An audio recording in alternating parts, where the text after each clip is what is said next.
Ok, kriptotrg večinoma rdeč, jaz pa govorim o vzponu altcoinov. Kako to? Na grafu tržne kapitalizacije altcoinov sem namreč našel nekaj zelo zanimivega, nekaj, kar bom tudi delil v tem videu. Lep pozdrav, z vami sem Explicit in najprej bi se vam rad iz srca zahvalil za udeležbo v anketi prejšnjega videa. Spraševal sem namreč, v katerem jeziku bi radi, da bi izgovarjal tehnične izraze. Z veliko večino ste se odločili, da to želite v obeh jezikih, kar je tudi popolnoma razumljivo. Slovenščina je namreč naš materni jezik, to je slovenski kanal in normalno je tudi, da se pogovarjamo v slovenščini. Razumem tudi, zakaj v angleščini, namreč največ podatkov se najde prav v tem jeziku. Vse je dokumentirano v angleščini in tako tudi lahko najdete več podatkov o vzorcu. Se pa da najti tudi vedno več dokumentacije v slovenščini. Še vedno pa bom moral v naslovih uporabljati ta krajši izraz, ne glede na jezik, ker če ne me YouTube enostavno ne bo imel rad. Res hvala vsem še enkrat za fantastično udeležbo.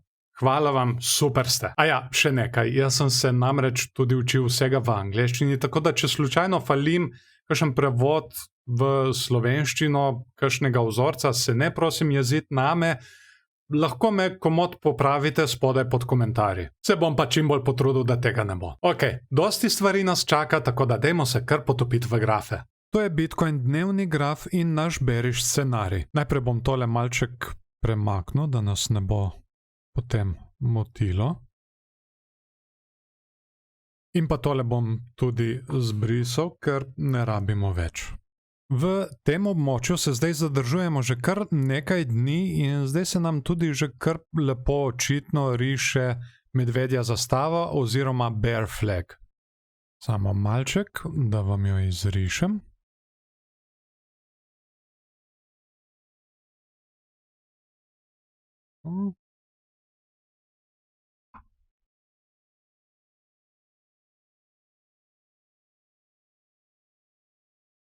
In pa tako. Kot pove že samo ime, je to medvedji vzorec in tako lahko tudi pričakujemo nadaljevanje padanja. No, nekaj časa se lahko še zadržujemo na tem območju, potem pa padanje. S pomočjo droga zastave, če izrišem še drog, recimo do tle, do točke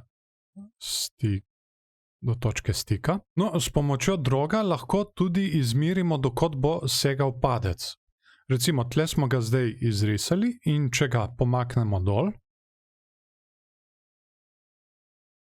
vidimo, kje približno bi se lahko naš padec končal in tukaj smo spet točno na tam nekje okoli 37.000, torej meja, ki jo imamo značeno že prej. Seveda pa je tudi odvisno, kje bomo prebili to našo medvedjo zastavo, v tem primeru se tale drog samo premakne na mesto preboja. To je zdaj trenutno samo provizorično postavljeno.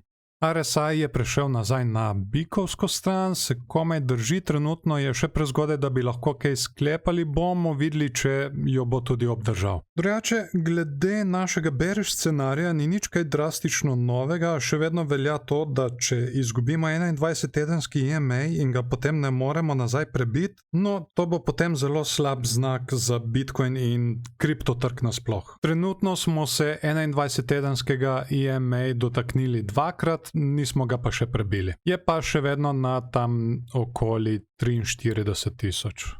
To je pa naš bullish scenarij, tudi Bitcoin dnevni graf. Wow, zaenkrat se zelo lepo držimo te črte, ki sem jo provizorično izrisal takrat, ko sem predvideval ta vzorec skodelica z ročajem oziroma cup and handle. To je bilo res provizorično, tako da v bistvu to ne pomeni nič. Zaenkrat tudi tukaj nič kaj tako novega, še vedno velja, ne smemo izgubiti 21-tedenskega EMA na tedenski ravni.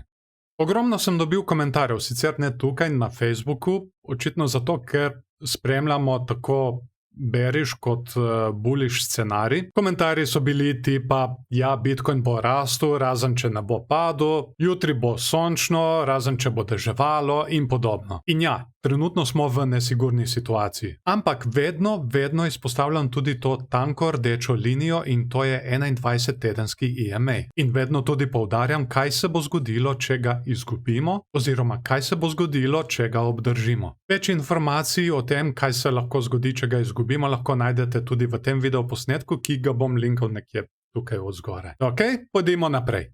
Še na kratko, graf denarnic z več kot 1000 bitcoini. Glede na to, da se je število denarnic ob padcu zvišalo, bi se dalo nekako iz tega logično potegniti ven, da interes iz strani kitov še vedno je. Sicer pa bomo videli v bližnji prihodnosti, če to drži ali pa gre samo za njihovo poigravanje.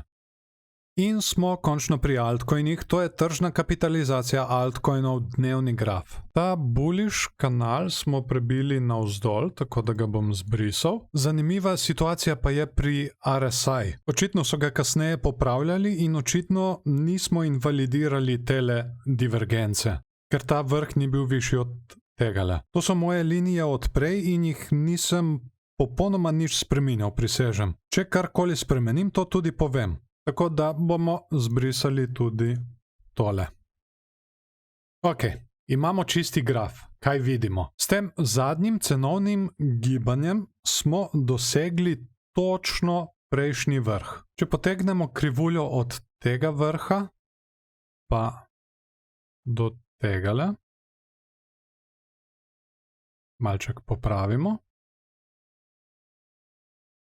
Imamo tukaj potencialno zelo velik vzorec skodelice z ročajem oziroma cup and handle. Zelo bikovski vzorec, kot smo videli, da se tudi formira pri Bitcoinu. Ni pa vse tako rožnato, kot izgleda. To bom zaenkrat zbrisal. Glede na to, da imamo ta dva vrhova na praktično isti višini, je tukaj zelo velika verjetnost, da formiramo dvojni vrh oziroma double top. To pa je medvedji vzorec. Zaenkrat dajem večjo možnost skodelici zaradi formiranja te vdolbine. Bom pa trenutno zbrisal vse, da obdržim čisti graf in tako bolje vidim tudi druge možnosti. Ampak kot že omenjeno, zaenkrat sem bolj bullish kot bearish. Če se dejansko ta skodelica izvede, znajo altcoini kar lepo in krepko poleteti. Kot morda že veste, sem ja še vedno previdno bullish, tudi kar se altcoinov tiče. Tudi iz razloga, ker precej altcoinov še ni niti doseglo svoje višine iz prejšnjega cikla. Če jih naštejem samo par, XRP, XLM, EOS, Bitcoin Cash in še kar nekaj jih je.